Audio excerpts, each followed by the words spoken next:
Hi friends, మేము పొలం వేకపోతున్నాము. పొలం వెళ్ళిపోతూ ఉన్నాము. పోయి మా అల్లుడికి రేపు ముంజవారం ఉంది. మేము తిరుపతిలో కరెక్ట్గా పోతూ ఉన్నాము. చూడండి,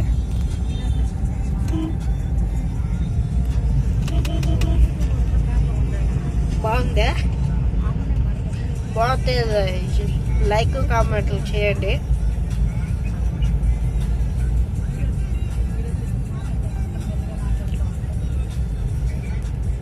బాగుంటే లైక్ కొట్టండి, లేకపోతే ఈ పర్మేరు పోతే అట్లా రేపు పొద్దున్న వచ్చేసేది.